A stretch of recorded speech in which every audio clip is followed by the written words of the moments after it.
함께 봉독하신 말씀 누가복음 1장 39절에서 56절 말씀 중심에서 두 여인의 찬송이라는 제목으로 함께 말씀을 통해 은혜 나누기를 원합니다.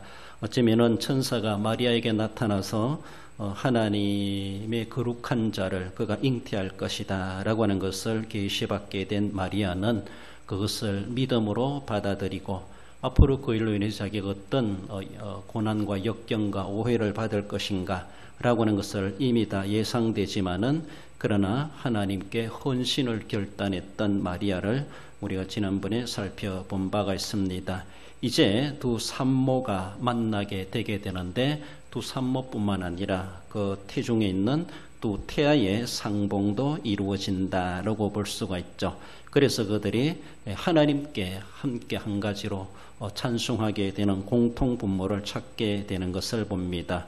두 가정 다 어쩌면은 하나님의 놀라운 기적을 경험하게 되는 것을 볼 수가 있죠. 한 가정은 쉬운 말로 지는 해와도 같은 그런 가정인데 하나님께서 다시 떠오르는 동트는 아침과도 같은 그런 희망을 받은 사가랴와 엘리사벳 가정이다라고 볼 수가 있고 어쩌면 요셉과 마리아는 아직 시작도 하지 않았지만은 인간적으로 시작하기 전에 이미 하나님이 시작해 하셨고 그래서 그 시작부터 엄청난 하나님의 큰 은혜 어쩌면 마리아나 요셉이랄지라도 이후에 그 큰 은혜를 다시 경험할 수 없는 어쩌면은 놀라운 은혜를 처음부터 그들은 경험하게 되었다라는 것이죠. 사가랴와 엘리사벳은 나중에 경험했다라면은 요셉과 마리아는 시작부터 지금 시작하기 전부터 하나님의 놀라운 계시의 은혜를 그들은 덧입게 된 것. 평범한 가정이지만 평범한 가정답지 않게 하나님께서 그들을 사용하셨다라는 것을 볼 수가 있고 두 산모가 만나서 하나님을 찬송하게 되는데 그 찬송하게 되는 그것은 서로가 서로를 알아보게 되죠. 물론 육신적으로는 일가 친척 관계다 이렇게도 보고 있는데 하지만은 그들은 단순한 일가 친척 육신적인 혈육 관계이기보다 하나님의 계시로 인해서 기적을 품은 자들로서 어쩌면 선지자의 감각을 가지고 서로를 바라보며 귀중하게 소중하게 그렇게 행하신 하나님을 함께 찬송하게 되는 오늘 본문의 모습을 보여줍니다. 두 여인의 찬송, 두 여인은 사실은 하나님의 계시와 은혜를 경험한 여인이라 할 수가 있고 넓게 보면 오늘도 우리가 그리스도 안에서 하나님의 놀라우신 은혜를 덧입은 자로서 두 여인은 이 세상에 살아가고 있는 구속함을 받은 모든 성도들을 대표한다라고 볼 수가 있습니다. 그러므로 그 두 여인만 그런 일을 입었기 때문에 찬송하는 것이 아니라 우리도 그와 준하는 놀라운 은혜를 놀라운 기적을 우리도 경험하지 않습니까? 그리스도 안에서. 그러므로 두 여인의 찬송이 특허난 것이 아니라 우리가 바로 그렇게 찬송해야 될 두 여인 속에 우리도 포함되고 있다라고 생각하셔야 할 것입니다. 본문으로 돌아와서 두 여인의 찬송하는 자의 먼저는 엘리사벳, 성령 충만한 엘리사벳을 봅니다. 41절에 엘리사벳이 마리아가 문안함을 들으며 아이가 복중에서 뛰노는지라 엘리사벳이 성령의 충만함을 받아 천사로부터 수태고지를 받은 마리아가 정말로 가만히 있을 수가 없었습니다. 천사를 통해서 난데없는 소식을 들었죠. 그리고 자기는 믿음으로 그것을 받아들이고 계집종이오니 하나님의 뜻이 이루어질지어다 라고 하며 앞으로 있을 일에 대해 자기는 헌신을 결단하게 되죠. 그러면서도 천사가 알려준 그 소식대로 이렇게 유대 땅 엘리사벳의 집을 마리아가 정말로 찾아오게 되는 그런 모습을 본문은 보여주고 있습니다. 마리아가 궁금하기도 하고 마음이 편치도 않고 내게만 일어난 것이 아니라 이런 유사한 일이 엘리사벳에게도 일어났다라는 천사를 통해서 소식을 전달받고 그래서 그는 정말로 다급한 마음 가지고 지금 갈릴리에서 유대 땅까지 그렇게 찾아오게 되는 그런 모습을 보여주고 있습니다. 겉으로는 두 여인, 두 산모의 만남이라고 하지만은 속으로는 두 태아의 만남이다라고 볼 수가 있죠. 그렇습니다. 마리아가 방문하는 것을 보면서 엘리사벳의 태중의 요한이죠. 그 요한이 어쩌면 발길질을 하는 이런 모습도 그래서 어쩌면은 영적 태아와 태아의 만남과도 같은 그런 모습을 보여주고 있습니다. 마리아의 방문은 엘리사벳에게 은혜의 기적을 일으켰다라고 보게 됩니다. 어쩌면 엘리사벳은 나이가 좀 들었다라고 볼 수가 있고, 마리아는 학자들은 나이 많아봤자 16살 정도 안 되겠나 그렇게 봅니다. 그래서 어떻게 보면은 어쩌면 엄마와 딸 사이 정도 될 만큼 그런 나이 차이가 있는 그런 모습이기도 합니다. 그러나 마리아가 자기 집에 방문하는 것을 맞은 엘리사벳은 마리아를 알아보게 되죠. 알아보는 그 자체가 선지자의 감각이죠. 이미 하나님께서 그에게 성령의 충만함을 받아 성령이 충만히 임하셔서 지금 영적인 감각으로 그 집 앞에 들어오는 마리아가 보통 여인이 아니라는 것이죠. 이전에 친척으로 보았던 그 어린 딸이 아니라는 것이죠. 그런 어쩌면은 말 그대로 성모라는 것이죠. 이런 모습에서 그런 엘리사벳은 성령의 감각을 통해서, 은혜를 통해서 마리아를 단순한 인간 마리아로 보는 것이 아니라 하나님의 거룩한 자를 품은 자로서 오는 거룩한 어머니로서 그렇게 맞이해 주게 되는 것을 봅니다. 자기 딸과도 같은 마리아이지만은 어쩌면은 찬양을 그를 맞이하는 가운데 상당히 존대해가는 그런 모습을 보죠. 단순한 여인이 아니라 하나님이 보내실 메시아를 품은 여인이라는 것이죠. 그러니까 이전에 대하던 것과 지금 대하는 것은 판이하게 자세가 달라지는 그런 모습이었다라고도 충분히 볼 수가 있습니다. 어쩌면 엘리사벳 입장에 생각해 봅시다. 엘리사벳 자기도 이렇게 노년에 임신하여 아들을 품었다는 것에 대해서 이것도 놀라운 기적이죠. 있을 수가 없는 일인데 하나님이 특별한 은혜로, 남다른 은혜로, 어쩌면 비상섭리로, 특별섭리로 하나님은 이 가정에 생명을 하나님은 보내주셨습니다. 지금 태중에 있지만은 그 자체만으로도 또 그 일이 일어나고 있는 것을 자기 배불러 오는 모습을 보면서 엘리사벳 얼마나 감격해하면서 하루하루를 그렇게 보내고 있었겠는가라는 것이죠. 그런데 집 앞에 마리아가 들어오는 걸 보면서 엘리사벳은 더 감격스러워합니다. 더 감격스러워해요. 자신의 배가 불러오며 하나님의 놀라운 그 계시가 성취되고 있다고 하는 것을 느끼면서도 그것도 놀라운 하나님의 은혜고 감격이지만은 마리아가 집 앞에 자기 집에 더 찾아오는 그런 모습을 보면서 상당히 반가워하고 그리고 더 기뻐하고 감격스러워했다라는 것이, 그건 단순한 인간관계 때문에 감격스러운다기보다 이미 성령이 충만한 엘리사벳은 마리아를 영적인 어머니로 바라보고 있었다는 것이죠. 단순한 임신한 여인이 아니라는 것이죠. 이미 마리아의 태중에는 어떤 생명이 잉태되고 있다고 하는 것을 어쩌면 선지자의 감각으로 엘리사벳이 그것을 감지하고 있었다, 그렇게 보고 있습니다. 그래서라도 엘리사벳이 마리아를 이전처럼 그렇게 만만하게 대한다기보다 정말 거룩한 자의 어머니로서 그렇게 대하는 그런 모습뿐만 아니라, 엘리사벳의 감격이라고 하는 것은 자기가 배불러오는 이것도 감격스러운 일이지만은 마리아가 찾아오는 것도 감격스러운데, 그 마리아의 태중에 하나님이 구약시대 그토록 약속하신 실제적인 메시아가 그 속에 있다는 것이죠. 마리아 방문이 아니라 그리스도의 방문이라는 것이죠. 하나님의 언약 성취의 방문이라는 것이죠. 아직 태어나지 않았지만 이미 하나님의 언약은 성취되고 있다고 하는 것을 엘리사벳은 선지자의 감각으로, 선지자의 시야를 통해서 보고 있습니다. 그래서 어쩌면은 마리아를 맞이하지만은 엘리사벳은 영적으로 바라보면은 그리스도를 자기 집에 영접하는, 모셔드리는 이러한 놀라운 영적 개념을, 영적인 그런 의미를 더해주고 있다라는 겁니다. 어쩌면 그러니까 마리아가 찾아오는 것도 감격스럽지만은 마리아와 함께 동반되고 있는 그리스도가 내 집에 찾아온다는 것이죠. 그렇잖아요. 예수님이 사역하실 때도 예수님 자기 집에 초청해가지고 잔치해주고 싶은 사람 참 많았다고 볼 수가 있죠.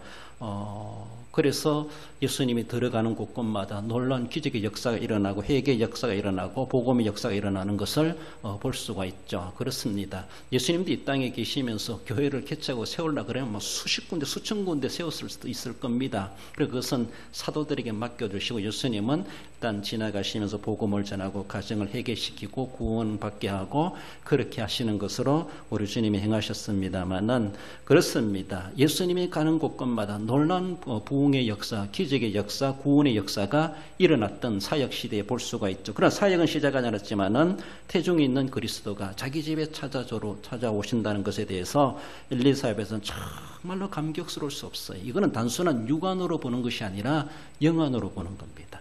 단순한 인적 관계로 보는 것이 아니라 영적인 관계로 마리아를 보는 겁니다. 그리고 또 영안으로 그 태중에 있는 그리스도를 이미 바라보고 있는 엘리사벳의 선지자의 감각이다. 그래서 어떤 이는 엘리사벳을 선지자다, 여선지자다 이렇게도 말하기도 하고 마리아를 두고도 여선지자다 이렇게도 표현하는 그런 모습을 볼 수가 있습니다. 노년에 자기가 잉태한 것도 놀라운 일이지만은 하나님께서 찌면은 구약 수백 년 이스라엘 역사 가운데에 하나님께서 보내실 자가 있다라고 하는 것을 그에게 계시하셨고 모든 의식과 절기를 통해서 그 진정한 절기의 주체자 주인 되시는 그리스도가 오실 것이다 라고 하는 것을 예표해 주는 그런 의식들이었는데 이젠 예표가 아니라 실체가 오신다는 것이죠. 그저 그림자로만 보여주었던 구약의 율법의 시대는 이제는 마감되어지고 실체가 오신다는 것이죠. 여러분들 그림자만 따라갈 필요 없죠. 실체만 있으면 그림자는 필요 없습니다. 그렇잖아요. 그림자가 있든지 말든지 실체가 오신다면은 실체만 보고 실체만 따라가면 되는 겁니다. 실체를 품어야 되죠. 그림자만 자기 집에 기울이면 이것은 무슨 소용이 있겠습니까? 그러므로 그림자가 있다고 하는 것은 실체가 있다고 하는 것을 증명하는 것이기 때문에 이제는 그림자가 아니라 실체 되신 그리스도가 어쩌면 가장 처음으로 자기 집에 방문하고 있다. 이런 영적인 개념과 의미로 엘리사벳은 마리아를 맞이하고 있었다라는. 그러니까 엘리사벳의 입에서 찬양이 나오지 않을 수가 없던, 찬양이 나올 수가 없는. 그래서 엘리사벳이 이렇게 본문의 말씀 45절까지 그가 찬양에 쭉 읊어가는 그런 모습을 보여주고 있습니다. 찬양의 내용이 어떤가 그걸 다 살펴볼 수는 없지만은 아무튼 45절에 보면 주께서 하신 말씀이 반드시 이루어지이다 하고 믿는 그 여자에게 복이 있도다라고 하며 엘리사벳이 축복을 하면서도 예언적인 말을 하고 있습니다. 주님께서 하신 말씀이 반드시 이루어지리라. 반드시 이루어질 것을 자기는 믿는다는 겁니다. 그래서 찾아오는 마리아를 축복하는 엘리사벳의 그 모습을 보여주고 있고 그 여자에게 복이 있도다라고 하며 앞으로 이루어질 일에 대해서 어쩌면 엘리사벳은 예언적인 감각을 가지고 그러게 찬양 속에 말하고 있다라는 겁니다. 그래서 엘리사의 축복과 예언이 거기에 찬양 속에 섞여 있다고 하는 것을 보여주고 있는데 우리가 원시복음이다 말할 수 있는 다른 성경 구절을 인용하기보다 가장 성경상에 먼저 나왔던 구속사에 대한 예언의 말씀 창세기 3장 15절 읽어봅시다. 내가 너로 여자와 원수가 되게 하고 내 후손도 여자의 후손과 원수가 되게 하리니 여자의 후손은 내 머리를 상하게 할 것이요 너는 그의 발꿈치를 상하게 할 것이니라. 이것이 복음이라는 겁니다. 성경상의 가장 앞에 기록된 복음의 내용이 3장 15절이다. 이렇게 실체적으로 보여준 문구적인 모습에서 다른 것들도 하나님 예표적으로 주신 말씀들도 이후에 있지만은 창세 때 이미 아담 하와 때 말씀하시는 것이죠. 이미 하나님께서는 여자와 원수가 되게 하고 내 후손도 여자의 후손과 원수가 되게 하리니 여자의 후손이 지금 뱀에게 말하고 있습니다. 뱀은 사탄을 상징하죠. 그래서 여자의 후손은 내 머리를 상하게 할 것이요. 하나님께서 여자를 통해서 후손을 보내시겠다.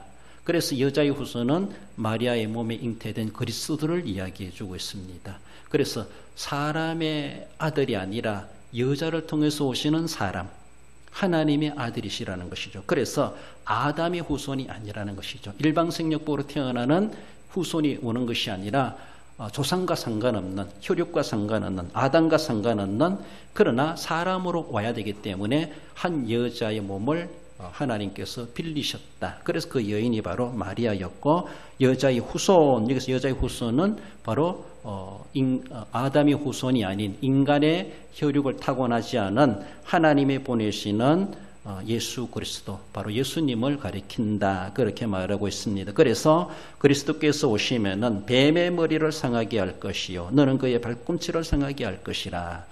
치열한 싸움이 벌어지는데 결국은 뱀의 머리가 상한다는 것이죠. 속된 말로 박살나고 이제 끝장나는 것이죠. 그러나 그 싸움 속에 그리스도의 발꿈치가 상하게 될 것이다. 이것은 십자가의 고난을 그렇게 예표해주고 예언해 주시는 말씀이기도 합니다. 바로 이렇게 이 말씀으로부터 구약시대 내내 하나님께서는 여자의 후손을 통해서 그의 백성들을 구속하실 일을 하나님은 율법을 통해서 이스라엘 백성들의 역사 속에 절기와 의식을 통해서 실체가 오실 것이다 라고 하는 것을 내다보게 하셨고 그 백성들로 하여금 기다리게 하셨습니다. 그래서 메시아를 보내주시기를 그들은 간절히 기도했고 오시기를 기다렸던 그들. 그래 엘리사벳의 감격은 자기 몸에 일어난 이것은 속된 말로 메시아가 오시는 것을 생각해 볼 때는 아무것도 아니라고 볼 수가 있어요. 그것도 개인적으로 엄청난 하나님의 은혜와 복을 받은 것이 틀림없지만은 그러나 내 개인의 기쁨보다가도 우리 민족의 이스라엘의 예언이 성취된다는 것이죠. 더 넓게 보면은 하나님의 택한 백성 온 세계 만민들, 오늘 우리까지도 포함되어 오고 가는 모든 세대에 구원받을 모든 백성들을 구속하실 메시아가 이 마리아의 몸을 통해서 오신다라는 것을, 그리고 오시리라 약속했는데 이제는 오셨다라고 선포할 만큼 엘리사벳은 그것을 경험하고 있는 하나님이 그렇게 말씀하신 것이 이제야 성취되고 있구나. 이제야 성취되고 있으면을 이미 태어나지도 않았지만은 어쩌면은 엘리사벳은 이미 태어난 것처럼 하나님의 언약이 지금 이미 성취 시작되고 있다고 하는 것을 그는 느끼면서 이 감격을 그는 주체할 수가 없었고 하나님 앞에 찬양하지 않을 수가 없었다라는 겁니다.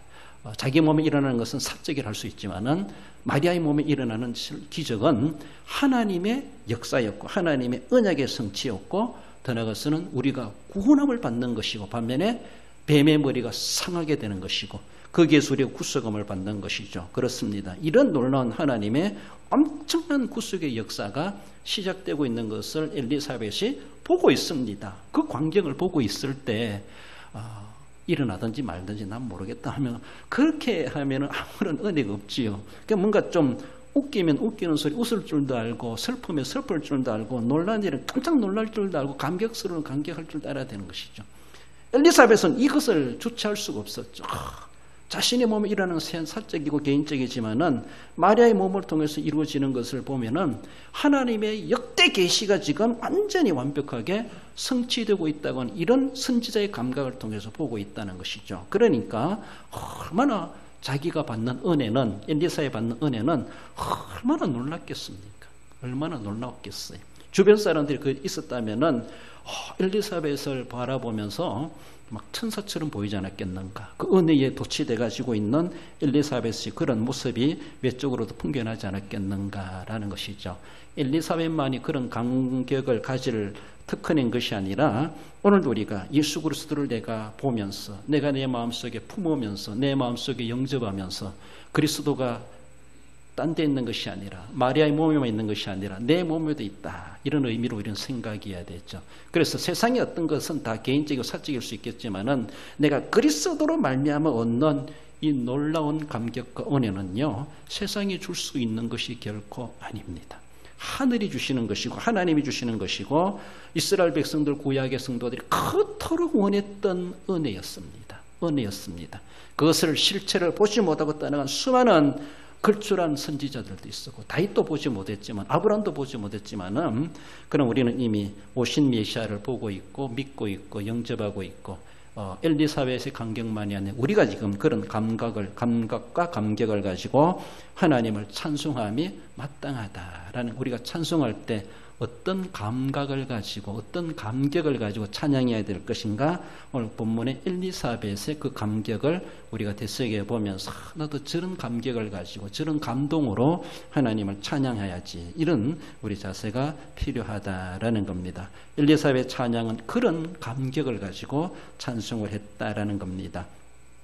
나가서 마리아의 찬송, 성령 충만한 마리아를 보면은 46절에 보면 내 영혼이 주를 찬양하며 내 마음이 하나님 내 구주를 기뻐하였으며 라고 하며 엘리사벳의 노래를 듣고 있었던 마리아가 그 화답하는 모습에서 자기가 이제 또 찬양을 읊어가게 되지요. 성경 전체에 있어가지고 이 마리아의 말이 별로 기록된 것이 없어요. 예수님의 공생의 사역 가운데서도 마리아의 말이 별로 없잖아요. 근데 오늘 본문의 말씀 오직 지금 유일하다 할 만큼 마리아의 말이 그의 찬양의 가사가 찬양의 내용이 본문에 짧지만은 이것이 가장 긴 내용으로 성경상에 나타나는 마리아의 육성이고 마리아의 말이다라고 볼 수가 있는데 참 귀하다라고 볼 수 있어요. 그 예수님의 공생의 사역 때 그저 뒤에서 묵묵히 따라다니기만 했던 마리아, 어머니 마리아. 그래서 쯤에는 멀리에서 가까이에서 수발드는 그런 모습으로 예수님을 수종들지 않았겠는가 그렇게 볼 수가 있는데 말없이 성겨웠던 어머니였죠. 그러나 이때 아직 태어나기 전에는 어쩌면 엘리사벳을 만나면서 가장 긴 말을 남겼던 내용이 본문밖에 없다라고 볼 수가 있습니다. 이렇게 짧은 본문의 마리아의 그 말 속에 정말로 깊이가 있고 짧지만은 마리아의 그 믿음과 그 어린 여인의 우리가 보면 만약에 16살이라면은 어쩜 그 16살의 그 어린 여인에게서 이런 노래가 나올 수 있을까? 이런 정말로 감명 깊은 그런 모습들. 물론 나이는 어리지만은 이미 그도 엘리사벳 못지않게 성령의 충만함을 입었다라고 볼 수가 있고 이미 천사를 만난 사람이고 하나님의 놀라운 실제적인 계시와 기적을 그는 장본인입니다. 그러니까 그 감격에서 난들만큼 세상에 경험은 없다 할지라도 자기가 요 며칠간에 짧은 기간에 경험한 것만 해도 얼마나 놀랐겠습니까? 수십 년 우리가 살아도 마리아가 짧은 며칠간의 천사를 만나며 경험했던 그 감격 우리가 한 번도 못 해봤잖아요. 그리고 우리는 할 말이 없지만은 마리아는 비록 짧은 인생 살면서 짧은 기간이지만 천사까지도 만나고 남들이 경험하지 못한 놀라운 것을 그는 정말로 자기도 생각지도 못하게 원치도 않았지만은 하나님의 특별한 은혜로 그렇게 경험한 자가 되었죠. 그 경험 속에 나오는 그의 찬송이다라고 볼 수 있고 실제적인 찬양이라는 것이죠. 그래서 마리아의 그 찬양 속에 섞여 있는 마리아의 깊이 있는 신앙의 모습을 참 보석같이 아름다운 신앙이다. 어떤 사람은 그렇게 표현하기도 합니다. 참 보석 같은 아름다운 신앙이다. 얼마나 아름다운 모습인가. 인간적으로 보면 참 어린 여인에 불과하지만은 자기 말대로 계집종에 불과하지만은 그러나 겉모습과 속이 달랐다라고 볼 수 있을 만큼 하나님의 은혜를 입으면은 노인이나 어린아이나 그래 남정과 여종이나 늙은이나 젊은이 성령이 부어주시면은 놀라운 거기서 역사가 일어나고 하나님에 대한 경험과 감격이 실제적으로 찬양으로 표현되게 되어져 있습니다. 48절에 보면 그의 여종의 비천함을 돌보셨음이라 보라 이제후로는 만세의 나를 복이 있다 일컬으리로다 라고 하며 하나님께 은혜 받은 것에 대해서 나는 비천한 여인이었는데 하나님이 돌보셨다. 그리고 이제후로는 만세의 나를 복이 있다 일컬으리로다. 마리아 스스로가 그렇게 복 있는 여자라고 하나님이 복 주신 것에 대해서 받아들이고 인정하고 그렇게 감사를 표현하고 있습니다. 그렇습니다. 지금 그가 노래한 것처럼 이후에 시대 사람들이 지금도 지금 너무 그를 신격화하는 것이 문제지만은 그래 정말로 세상에 어떤 여인들보다도 복 있는 여인이었다라고 그렇게 말을 할 수가 있습니다. 그러나 여러분들 이 마리아도 개인적으로 사적으로는 자기가 받은 은혜요 감격입니다. 그러나 마리아는 마리아만이 비천한 사람이 아니라는 것이죠. 비천하라는 단어를 사용하면은 아주 낮은 자리에 있다, 천하다 이런 모습인데 신앙적으로 성경적으로 말하면은 세상에 있는 모든 사람들 그리스도를 만나지 못하고 아무리 떵떵거리며 살아간다 할지라도 하나님 앞에는 다 비천한 자들입니다. 다 그들은 멸망받을 죄인들입니다. 그들은 다 구수감을 받아야 될 대상자들입니다. 비천한 자를 누가 돌보겠습니까? 돌아볼 자 아무도 없습니다. 다 천대시합니다. 마리아도 그런 여인 중에 한 사람이었지만 그러나 마리아가 그랬던 것처럼 세상에 살아가는 모든 사람들이 그리스도를 만나기 전에는 다 영적으로 비천한 자들입니다. 그들은 사람들에게 무시당할 이렇게 딱 맞고 마귀의 밥이 되고 있는 겁니다. 누군가가 돌아보아야 될 대상자 여인 마리아였다는 것처럼 우리가 바로 이 모든 세상의 인간들은 다 그런 비천한 자들입니다. 그래서 마리아의 찬양은 개인적인 자신에게 임하신 하나님의 은혜를 체험하는 그것만이 아니라 이 여종이란 말은 우리를 내 이름이다. 나를 가리킨다. 더 넓게 보면은 세상에 있는 모든 구속함을 받을 성도들, 하나님이 택한 선민들이다. 이 말이 여종이라는 것이죠. 그래서 그 모든 구속함을 받을 백성들의 비천한 자리에 있는 그들을 우리 하나님께서 돌보신다는 것이죠. 그리스도를 보내셔서 그들을 하여금 이제는 비천한 자가 아니라 은혜를 입은 자가 되게 되었고 만세의 날을 복이 있다 일컬으리로다. 이제는 우리는 복 있는 사람이 된다. 복 있는 사람. 마리아만이 복 있는 사람으로 특허받은 것이 아니라 이제후로는 예수 그리스도를 잉태한 자로서, 예수 그리스도를 품은 자로서, 예수 그리스도를 마음속에 영접하여 믿은 모든 사람들은 만세의 복이 있는 자가 된다. 예언적인 말씀입니다. 예언적인 노래입니다. 그렇습니다. 마리아 자신도 그런 여인이 되지만은 이 말 속에는 사적으로 개인적으로만 해석될 내용이 아니라 좀 더 거시적으로, 좀 더 구속사적으로 바라보면은 예수 그리스도를 마음속에 품는 사람, 예수 그리스도를 내 마음속에 잉태하는 사람, 예수 그리스도를 내 마음속에 영접하는 사람, 그렇죠? 영접하는 자, 곧고 이런 믿는 자들은 하나님의 자녀가 되는 권세를 주셨나니, 이 말은 복이 어디 있습니까? 그 권세인데 이제는 비천하다 말할 수가 없습니다. 이제는 복 있는 사람이로다. 이렇게 일컬음을 받게 된다라는 것을 내다보며 마리아 그렇게 찬양을 했다라면은 우리도 이미 그런 위격, 그런 영광의 자리에 우리도 참여하고 있습니다. 있습니까? 아직도 안 들어갔나요? 우리는 예수 그리스도를 마음속에 영접했다면 우리도 내가 지금 마리아입니다. 내 마음속에 예수님을 나는 잉태되고 있어요. 내 마음속에 예수님을 모시고 있습니다. 예수님은 마리아의 몸에만 있는 것이 아니에요. 우리 마음에도 계시고 지금도 우리 속에서 역사하고 계시다. 그래서 남들이 나를 뭐란다 할지라도 알아보지 못한다 할지라도 하나님께서는 나를 다시는 비천한 자로 여기지 아니하시고 그 비천한 자리에서 우리를 일으켜 세우셨다는 것이죠. 이것을 위해서 예수님이 이 땅에 오신 것이죠. 비천한 자들을 복된 자로 만드시기 위해서. 이것을 예수님의 구속의 모습을 마리아는 이미 예언적으로 노래하고 있다라는 겁니다. 그렇습니다. 모든 비천한 곳에 있는 죄인들을 예수님께서 십자가로 죄를 속량하시고 구속하심으로 말미암아 그리스도 안에 들어오는 모든 사람들, 다르게 보면 예수 그리스도를 마음속에 영접하는 사람들, 예수 그리스도를 내 마음속에 잉태하는 사람들, 그 사람들은 다시는 죄인이다, 비천하다 여김을 받을 것이 아니라 하나님 앞에 존귀한 자로, 복 있는 자로 여김을 받게 될 것이다 라고 하는 것입니다. 그래서 예수님께서 이 땅에 오셔서 발꿈치를 상하게 하리라 말씀하신 것처럼 그 상하심을 당하시면서 우리 모든 죄값을 다 지불하시고 우리를 비천한 자리에서 존귀한 자의 자리로 우리를 올려놓으셨다라는 것을 우리는 생각해 볼 때 세상에서 우리가 그런 대우받지 못한다 할지라도 영적으로 우리는 얼마나 존귀한 자로 대우를 해주시는가, 하나님이 그렇게 얘기해 주심에 대해서 우리는 감격하고 감사하며 그 감격으로 하나님을 찬송하라라고도 말할 수가 있습니다. 마리아는 그 감격을 가지고 찬송을 했어요. 진짜 찬양이죠. 그쵸? 목소리가 좋다, 마음이 맞다. 이거는 음악적이지만은, 기술이지만은, 테크닉이지만은, 그 마음 속에서 나오는, 나를 비치는 자였는데, 나를 이렇게 복 있는 자로 만들어주셨구나. 이건 너무나 감격스러워. 정말로 이 심장에서 품어 나오는 실제적인 찬양이죠.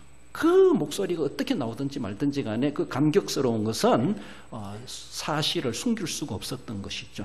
그것이 진정한 찬양하는 자, 찬송하는 자의 자세요, 마음이요, 어디에서 나오는 찬송인가라고 하는 것을 생각해 볼 수 있습니다. 시편 136편에 보면 23절에 우리를 비천한 가운데서 기억해 주신 이에게 감사하라. 그 인자하심이 영원하니로다.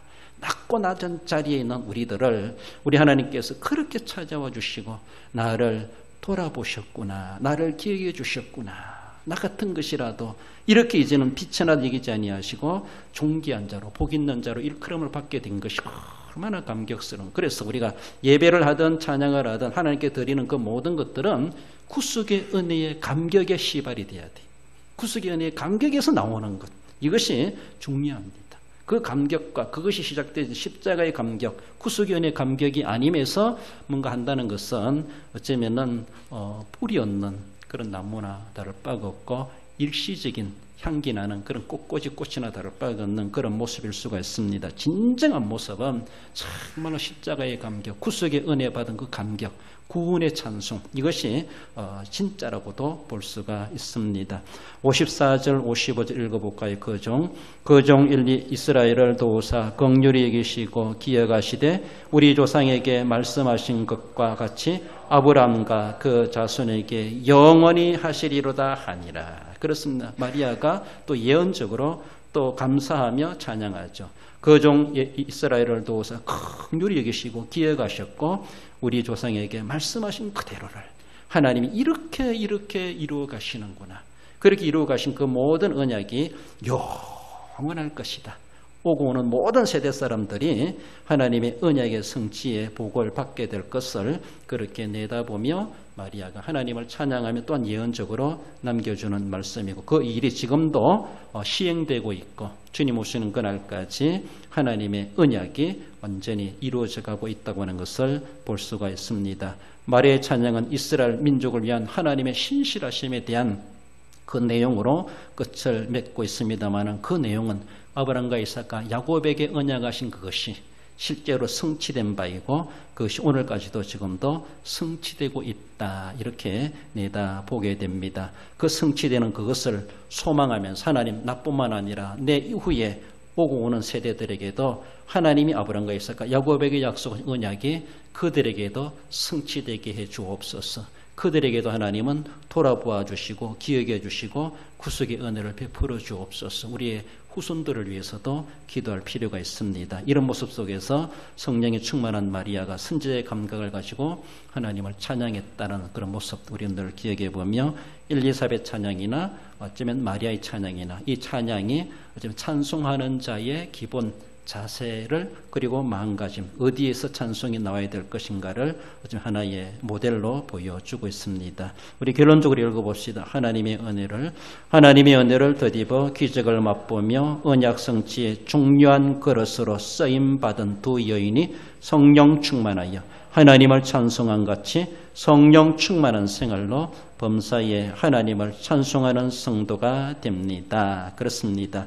범사에 온갖 일들이 일어나지만은, 그러나 구속의 은혜의 감격, 예수님 한 분만으로 그것만 생각하니까 오늘 당장 일어난 일이 마음이 안 들고 힘들고 슬프다 할지라도 하나님을 찬송하지 않을 수가 없는 이러한 실제적인 우리의 찬송의 삶을 살아가심으로, 또 그 찬송 속에 역사하시는 하나님이 도와주시는 놀라운 더 큰 기적도 경험하시며 승리하며 그 은혜를 체험하며 살아가시는 우리 모든 성도 여러분들 되시기를 주님의 이름으로 축원드립니다.